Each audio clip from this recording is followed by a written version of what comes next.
जय हिंद दोस्तों। भारत में जो है ब्रिटिश के द्वारा नमक पर भी टैक्स लगा दिया गया था, जबकि हम जानते हैं कि भारत 3 दिशाओं से पानी से घिरा हुआ क्षेत्र है। जैसे कि जो है पूरब में बंगाल की खाड़ी, पश्चिम में अरब सागर और दक्षिण में जो है हिंद महासागर। जब भारत 3 दिशाओं से समुद्र से घिरा हुआ क्षेत्र है तो ब्रिटिश के द्वारा इस पर टैक्स लगा दिया गया, नमक पर भी टैक्स लगा दिया गया, जो कि ये बर्दाश्त करने से फाजिल था कि भारतीयों पर ये जो टैक्स एक्स्ट्रा थोपा गया था जो है ये बर्दाश्त करने से फाजिल था। पूरा देश में जो है इसका जो पूरा देश में इसका विरोध के लिए जो है पूरा एक तरह से हम कह सकते हैं विरोध करने के लिए हर एक लोग जो है आग बबूला हो रहे थे कि जो किस तरह से इस कानून को हम क्या करें, खत्म करेंगे।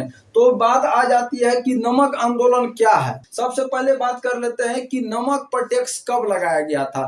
तो सबसे पहले बात कीजिए कि नमक पर टैक्स 1835 ईस्वी में जो है, जिस उस समय में ब्रिटिश ईस्ट इंडिया कंपनी का प्रभुत्व हुआ करता था पूरा भारत में। जो ईस्ट इंडिया कंपनी जो है पूरा भारत के अलग अलग देश शहरों में उसी का कंपनी था। और 1835 ईस्वी में क्या हुआ, तो नमक को और ज्यादा सुविधा बनाने के लिए, नमक जो है का आयात को और ज्यादा सुविधा बनाने के लिए, व्यापारियों को और ज्यादा जो है ये लाभान्वित करने के लिए और ज्यादा उसको फायदा पहुंचाने के लिए इस पर टैक्स लगा दिया गया था। नमक पर भी टैक्स लगा दिया गया। तो 1858 ईस्वी में ब्रिटिश ईस्ट इंडिया कंपनी जो है ये अपने कब्जे में ले लिया और उसके बाद ब्रिटिश जो है इस अपने तहत जो है इस पर टैक्स लगाना स्टार्ट कर दिया। जो है जो कि भारतीय उस समय बहुत, भारत के लोग बहुत ज्यादा गरीब थे, बहुत ज्यादा गरीब थे। उस समय जो लोगों के पास उतना ज्यादा सुविधा नहीं था, उतनी ज्यादा जो है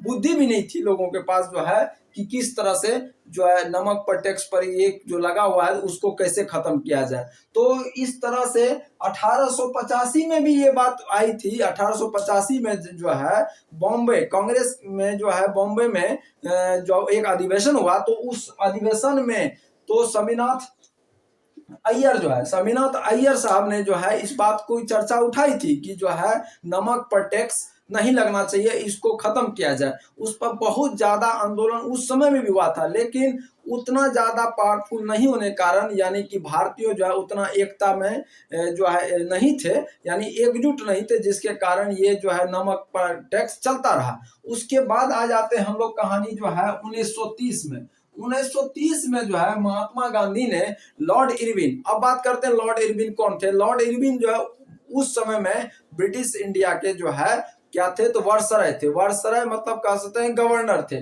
तो लॉर्ड इरविन साहब को जो है महात्मा गांधी जी ने जो है 11 जो है सूत्री मांग रखी। यानी 11 सूत्री मांग का मतलब होता है कि 11 सूत्री मांग का मतलब होता है कि 11 मांग रखा गया लॉर्ड इरविन को कि आप खत्म करो, यदि नहीं खत्म करोगे तो तुमको ये चेतावनी देते हैं कि 12 मार्च तक तुमको समय देते हैं कि 12 मार्च तक ये आपको खत्म कर देना है, नहीं तो उसके बाद क्या होगा आप तुम ही जानोगे और ब्रिटिश जो है जानेगा।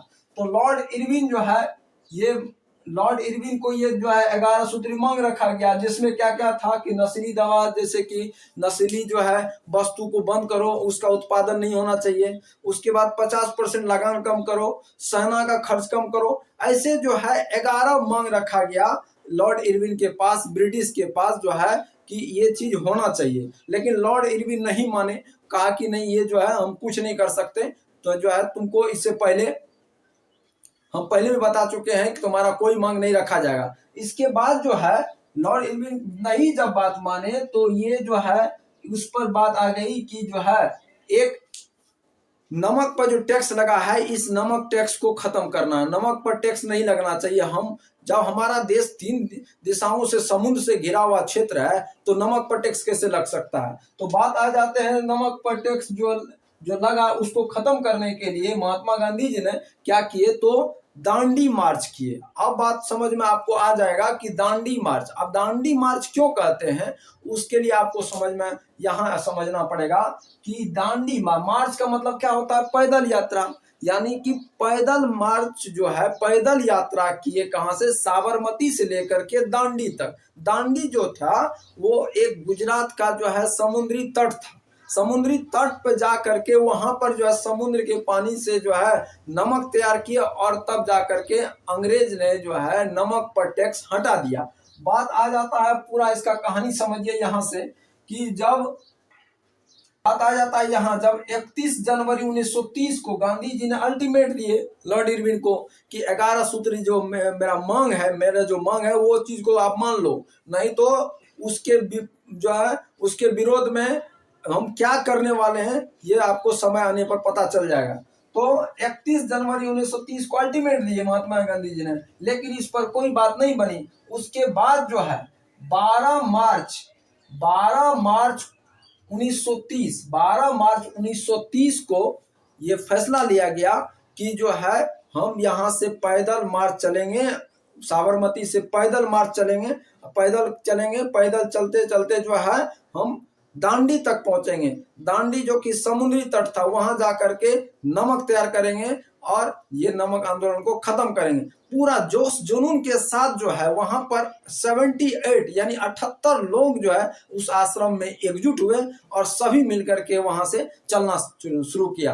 पैदल चलते चलते इसके साथ में पूरा बैंड भी था, यानी गाना बजाना के साथ पूरे आनंद के साथ जो है वहां पर खुशी खुशी वहां से चले। और इस आंदोलन में ये भी कहा गया कि महात्मा गांधी जी द्वारा कि जो है महिलाएं भी जो है साथ हो सकती है, क्योंकि महिलाएं और पुरुष एकजुट होकर के कंधे से कंधा मिला करके जो है इस यात्रा में यदि चलेंगे तो और ज्यादा इस मजबूती इसको मिलेगी। ये यात्रा जो है साबरमती, नागर, आनंद, कनकपुरा इस रास्ते से होते हुए, साबरमती से नागर, आनंद, कनकपुरा इस रास्ते से होते हुए जो है ये दांडी पहुंचे थे।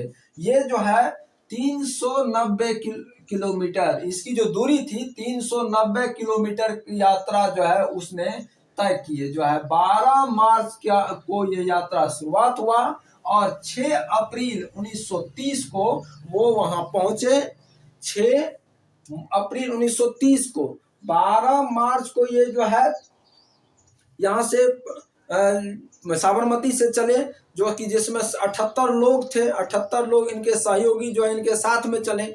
और उस ये जो है इसके साथ गाना बजाना एकदम होते हुए जो है महात्मा गांधी जी जो कि एकदम पूरे जोश जुनून के साथ सभी आदमी यहाँ जो है यहाँ से चले। और ये 12 मार्च 1930 को ये पैदल मार्च शुरुआत किया और 6 अप्रैल 1930 को वहां पहुंचे। उसके बाद सुबह सुबह इसने जो है ये पहले सभा को संबोधित किए, वहां तट पे सभा को संबोधित किए, सभी लोगों को संबोधित किए और कहा कि जो है यहाँ भी यदि जिसको अंग्रेज से डर लगता है वो जो अपना पैदल मार्च छोड़ दें और यहाँ से आप जो है जा सकते हैं, वापस जा सकते हैं। अगले यही क्षण जो है वहां पर नमक जो है बना करके समुद्र के पानी से और नमक का जो है यहाँ पर आंदोलन खत्म हुआ। उसके बाद 6 अप्रैल 1930 को ये पूरा यात्रा खत्म हुई और उसके बाद नमक आंदोलन ये खत्म कर दिया गया, क्योंकि नमक पर टैक्स जो लगाया गया था अंग्रेज के द्वारा ये खत्म कर दिया गया।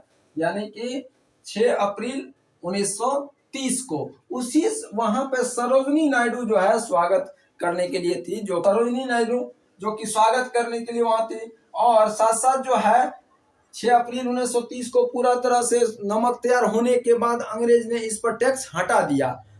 और यहाँ पे बात आ जाता है कि इस आंदोलन के बाद भी जो है महात्मा गांधी जी को गिरफ्तार कर लिया गया 4-5 मई को।